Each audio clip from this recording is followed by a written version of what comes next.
Ask you one final time. What are the Hunger Games for? So Hunger Games, The Ballad of Songbirds and Snakes is the prequel to the Hunger Games trilogy. I know a lot of people are going to be coming into this, those that have read the book and have an expectation of what to expect, whether it will live up to their expectations. The same was said with people that read the books that went into the Hunger Games trilogy, and that was even turned into 4. Does this live up to that expectations?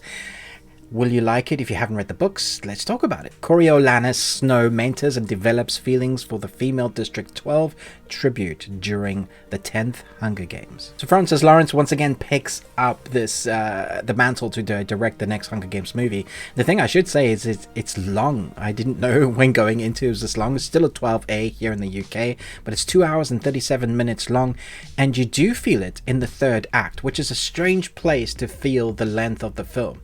The first 2 acts of this film are incredible. In fact, they're broken up into different acts. In fact, the film comes up with title cards breaking the film up into those 3 acts, and it does flow really well in the first 2. There's a lot of action, there's a lot of intense scenes that's building up to what the Hunger Games becomes in the future, but really this is the beginnings, the origins of what the Hunger Games come to be in that quadrilogy, but it's also the beginnings of President Snow. President Snow, we know what he becomes, we know what he's like, but we don't know how he got there, and that's what this film is. Now, there are a number of standout actors once again. Viola Davis plays Dr. Gall, and she basically is a crazy scientist. She goes overacting a lot of her moments, but that really works in this. You can see how much fun she had doing this role. Whenever she's on screen, you feel like she is the crazy scientist about to create something crazily. Whenever she's on screen, you also are scared for anybody else that's around her because you're not sure what she's going to do, and I like that part. Whenever she was on screen, I was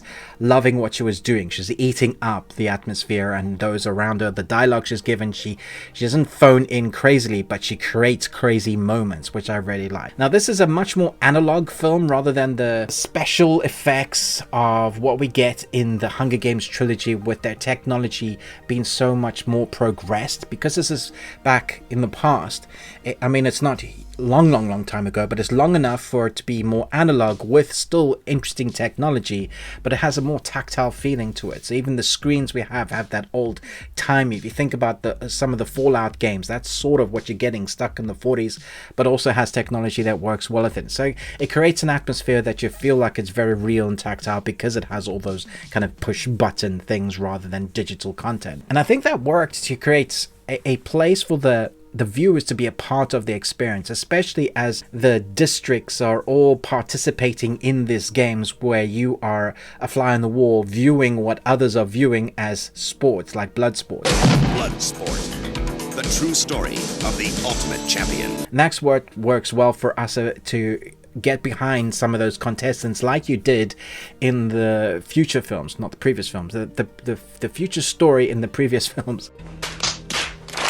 However, the concentration isn't really on the Hunger Games itself. It's more about what's going on around the districts, about the politics, how they are changing and using the Hunger Games for their needs and what they want it to become, rather than just people dying in the Hunger Games, being able to control those districts through the Hunger Games. And you see how it starts to take shape. It's very interesting, never gets boring in those first 2 acts. But the third part really is more of Snow's story, and that bit isn't boring, but it is long-winded. But it also is feeling like it's jumped past certain moments that we could have had extended. It's a weird amalgamation of this is too long, it's taking too long to get there, but also I need to know a bit more of the other information. Now, I would say if you've read the books, even talking in the car with my wife, there are definitely some changes to the characters. I don't want to do any spoilers because you might love the changes, but there are changes that they've gone for with film. That's what they do generally. They make what works for a screenplay from the book adaptation. And for me, I thought this was very good. In fact, I think it was better than number 3 and 4 of the Hunger Games, the third book that was made into 2 films. I think it was much better than those. I still think Catching Fire is the best.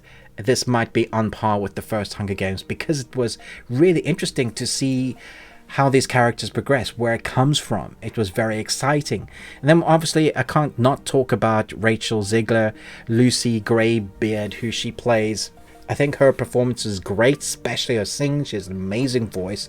I don't think she's quite a Katniss. I don't think she has that presence, or they don't allow her or don't give her enough to play with. But President Snow, or Snow himself, who becomes later, I think his acting was phenomenal. Really gives you that idea of how he changes, how he plays with those emotions and what he needs to become in the future in order to protect his family, what he's willing to do that. And you see him have to make decisions along the way that you can see is changing his character. So it makes it for a very interesting, entertaining watch. It's just that third act, it's such a weird film. I felt like they could have finished it on the second act, or maybe even had a new film and given us something more exciting, although I don't know that there's enough. Depends on how much they left out of the book.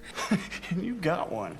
Congratulations. So let me know your thoughts and feelings about the differences between the book if you've read the book and want to watch the film. I was surprised at how full this was at a 10 o'clock showing in the morning. It's obviously going to do fairly well. People still have a hunger for this type of story, and there's a big fan base for this. But I'm eager to hear both sides of the story from you guys.